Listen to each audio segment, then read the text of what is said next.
Mount Kilimanjaro in Tanzania is the highest point on the African continent. Standing at 5,895 meters above sea level, every year hundreds of tourists flock to the Kilimanjaro National Park, walking through the rainforests with one goal in mind: to summit the only freestanding mountain in the world.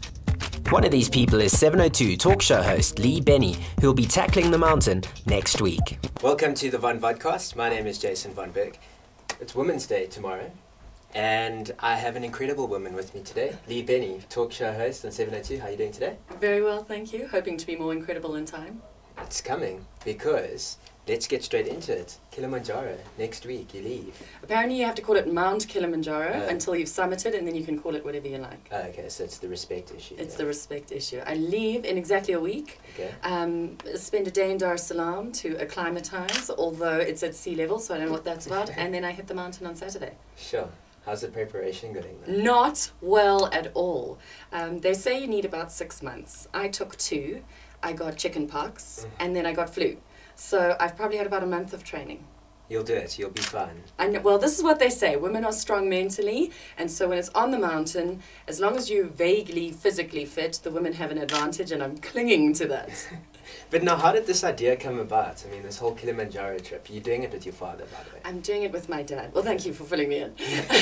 I'm doing it with my dad, and it's been a dream of his for ages. Okay. So he has been planning this idea for about a year. He's been training for several months, and we were out at dinner the one day, and I just suddenly thought, my father's going up this mountain, my father's going up this mountain, I have to go with, and it just sort of popped out of my mouth. I said, I'll come.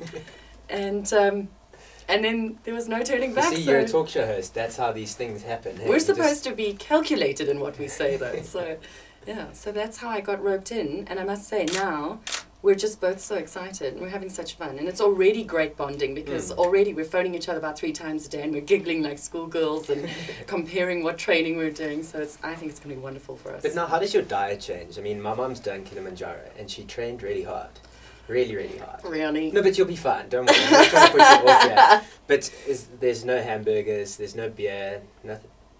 You're looking at me like nothing's changed. Yes, I was told to start carbo loading and watch the carbs and make sure you're eating the right food, and I've done none of that. In fact, I've gone the other way and thought, you're going to be deprived on the mountain, so eat everything you want now so that it's not so much a deprivation. So now, are they going to be crossing to you when you are climbing the mountain? Because I know that there's signal up on Kilimanjaro. There is. Mount Kilimanjaro, sorry. Mount Kilimanjaro.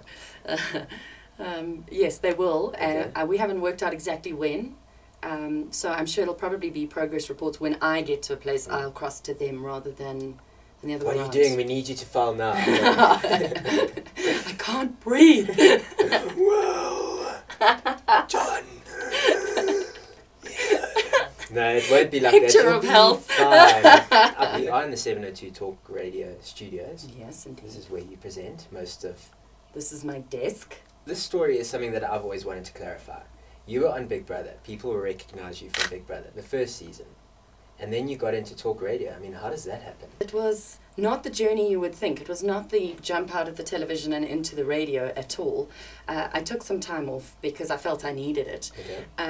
And at the same time, I had lost my job because they just wanted me to come back too quickly, and I couldn't do that. So it was quit or get back to work.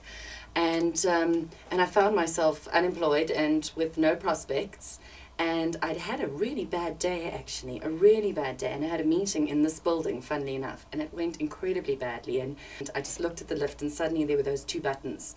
Down to the car and cry, up to Talk Radio 702, and what have you got to lose? And I arrived in the then programming manager's office, Yusuf Abramji, who's now, just taken over the world.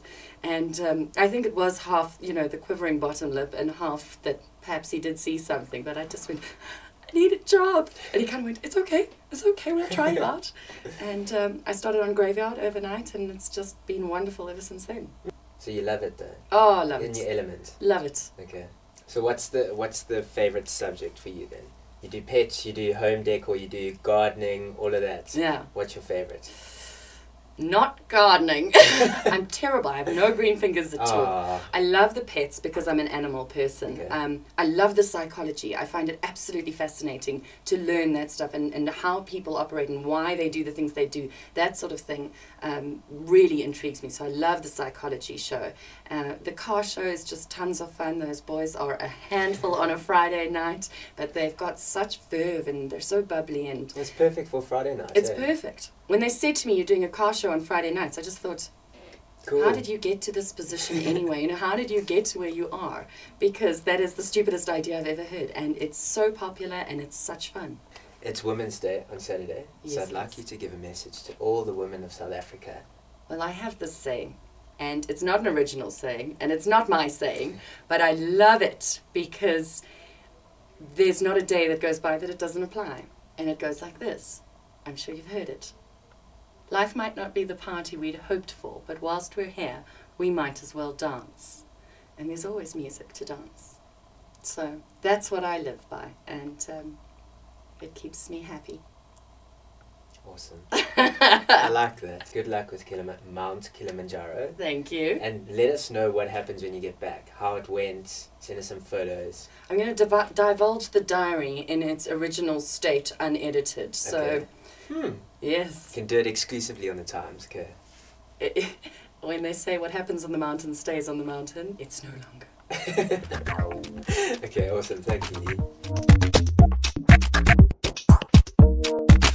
Hi, I'm Leigh Bennie from Talk Radio 702, and you're watching the Vodcast.